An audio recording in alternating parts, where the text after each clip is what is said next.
Hi friends, welcome to Mayu stitching. வீட்டில் இருந்தே தையல் தொழில் பண்ணுறீங்களா? தைக்கிறதுக்கே ரொம்ப சோம்பேறித்தனமாக இருக்கா? அப்போது இந்த வீடியோ உங்களுக்காக தான். டெய்லி சுறுசுறுப்பாக தைக்கணும் அப்படின்னா முதல்ல நோட்டில் எழுதி வச்சு பழகணும். இன்றைக்கி இத்தனை ப்ளவுஸ் இருக்குது, இத்தனை ப்ளவுஸ் கொடுக்கணும், இன்றைக்கி இத்தனை பேர் கொண்டு வந்திருக்காங்க, ஏதாவது கரெக்ஷன் அந்த மாதிரி இருந்துச்சு அப்படின்னா நோட்டில் ஃபஸ்ட்டு எழுதி வச்சுக்கணும். இல்லை அவங்க கொடுக்குறத நம்ம எழுதாமல் வச்சுட்டோம் அப்படின்னா யாருக்கு எந்த ப்ளவுஸை எப்போ கொடுக்கணுன்னே தெரியாது. திடீர்னு வந்து நிற்பாங்க, ஐயோ தைக்கலையே அப்படிம்போம். அதே மாதிரி நாளைக்கு தைக்க போகிறோமா, இன்றைக்கி நைட்டே உட்காந்து எத்தனை ப்ளவுஸ் தைக்க போகிறோமோ அந்த ப்ளவுஸை ஃபுல்லாக நைட்டே உட்காந்து கட் பண்ணிடணும். மிஷினில் உட்காந்துட்டு கட் பண்ணுற வேலை வச்சுக்கக்கூடாது. ஒரு சின்ன கிராஸ் பீஸ் அப்படின்னா கூட அதில் ஃபுல்லாக கட் பண்ணிடணும். கிராஸ் பீஸு, பட்டிக்கு, அதுக்கப்புறம் ஊக்குப்பட்டி, வீப்பட்டி எல்லாமே கம்ப்ளீட்டாக கட் பண்ணி வச்சுட்டோம் அப்படின்னா ஒரு ப்ளவுஸை தைக்கிறதுக்கு அரை மணி நேரம் இல்லை கூடுனா 40 நிமிஷம் அந்த மாதிரி தான் ஆகும். இல்லை எனக்கு ஒரு ப்ளவுஸை தைக்க 1 மணி நேரம் 1.5 மணி நேரம் ஆகுது அப்படின்னா இதுதான் காரணம். நம்ம ஃபஸ்ட்டு மிஷினில் உட்காந்துட்டு கிராஸ் பீஸ் கட் பண்ணுறது, அதுக்கப்புறம் பட்டி துணிக்கு கட் பண்ணுறது, வீப்பட்டி ஊக்குப்பட்டிக்கு கட் பண்ணுறது அந்த மாதிரி இருந்துச்சு அப்படின்னா டைம் எடுக்கும். நம்ம அதனால் ஃபஸ்ட்டே ஃபுல்லாக கம்ப்ளீட்டாக வெட்டி வச்சிடணும். ஃபுல்லாக வெட்டி வச்சுட்டு அப்புறம் தைச்சோம்னா கரெக்டாக அரை மணி நேரத்தில் நம்ம ஒரு ப்ளவுஸை முடிச்சிடலாம். அதே மாதிரி ஒரு ப்ளவுஸை தைக்க ஆரம்பிச்சிட்டோமா மிஷினை விட்டு எந்திக்கக்கூடாது. அந்த ப்ளவுஸை தைச்சி முடிச்சுட்டு தான் எந்திக்கணும்.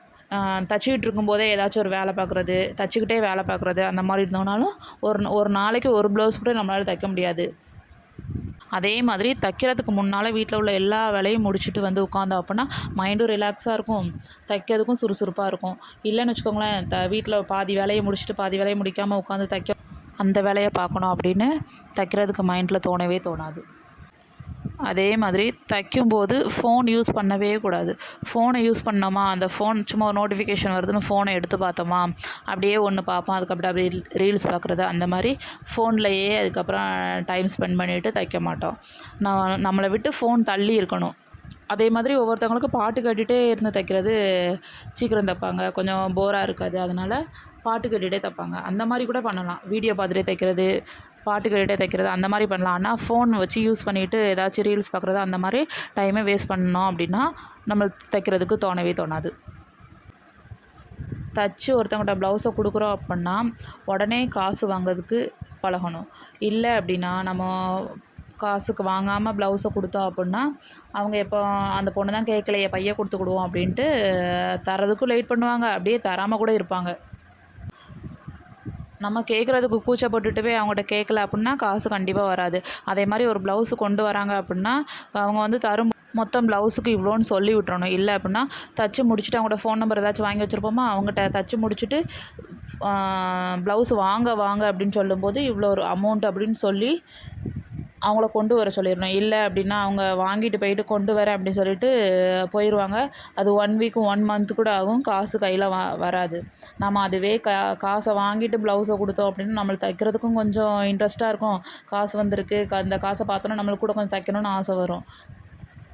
கடன் கொடுத்து ஃபஸ்ட்லேயே பழகவே பழகாதீங்க. கடன் கொடுத்து பழகிட்டிங்களா, ஆமாம் ப்ளவுஸ் தைச்சிட்டு கொடுத்துக்கலாம், அப்போ அந்த பொண்ணு ஒன்றும் சொல்ல மாட்டா, பையன் வாங்கிக்கிடுவா அப்படின்னு சொல்லி பழகிட்டோமா அதே அப்படியே ரெகுலராக ஆயிரும். ஃபஸ்ட்டே கடன் கிடையாது அப்படின்னு சொல்லிட்டோம்னா ப்ளவுஸை வாங்கிட்டு காசு கொடுத்துட்டு போயிடுவாங்க. டெய்லி வாங்குகிற அமௌண்ட்டை வரவு செலவு கரெக்டாக எழுதி வச்சு பழகணும்.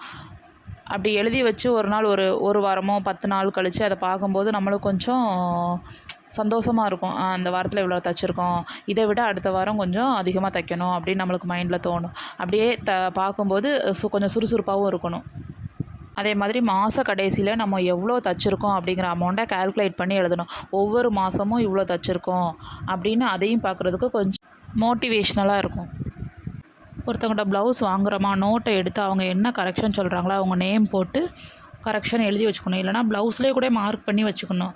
இல்லை அப்படி வாங்காமல் இது பண்ணிட்டோன்னு வச்சுக்கோங்களேன், அதை ஒரு வாரம் கழித்து எடுத்து தைக்கும்போது அவங்க சொன்னதை மறந்துடும், சுத்தமாக மறந்துடும். ப்ளவுஸில் எப்படி இருக்கோ அதே மாதிரியே தைச்சிரும். அதுக்கப்புறம் தைச்சதுக்கப்புறம் அவங்க போட்டு பார்த்துட்டு நான் இப்படி சொன்னேனே நீங்கள் செய்யலையே அப்படிம்பாங்க. அதனால் என்ன பண்ணணுன்னா ஃபஸ்ட்டே நோட்டில் எழுதி வச்சிடணும், இல்லைனா ப்ளவுஸில் மார்க் பண்ணி வச்சிடணும். ப்ளவுஸை வாங்க வரும்போது நம்மளுக்கு போட்டு பார்க்குற வசதி இருந்துச்சு அப்படின்னா நம்ம வீட்டிலையே அவங்கள போட்டு பார்த்து கொண்டு போக சொல்லலாம். இல்லைனா வீட்டுக்கு போயிட்டு அங்கே லூஸாக இருக்குங்க, டைட்டாக இருக்குது அப்படிம்பாங்க. இங்கே வீட்டிலேயே வச்சு போட்டு பார்த்துட்டு டைட்டாக இருந்துச்சு லூஸாக இருந்துச்சுன்னா லைட்டாக பிடிச்சி கொடுத்துக்கலாம், இல்லைனா லைட்டாக பிரித்து விட்டுக்கலாம். அந்த மாதிரி பண்ணுறது ரொம்ப நல்லது. இல்லை அப்படின்னா லைட்டாக தான் லூஸாக இருக்கும், லைட்டாக டைட்டாக இருக்கும். அதுக்கு சொல்லுவாங்க, அப்படி என் ப்ளவுஸே வம்பாக்கிட்டேன், நல்லா இல்லை அப்படிம்பாங்க. நம்ம வீட்டில் வச்சே போட்டு பார்த்துட்டு நம்மளும் அதை பார்த்துட்டோன்னு வச்சுக்கோங்களேன், என்ன கரெக்ஷன் தெரிஞ்சிடும், அதை சரி பண்ணி கொடுத்துருவோம். இந்த வீடியோ பிடிச்சிருந்தா லைக் பண்ணுங்கள், ஷேர் பண்ணுங்கள், கமெண்ட் பண்ணுங்கள்.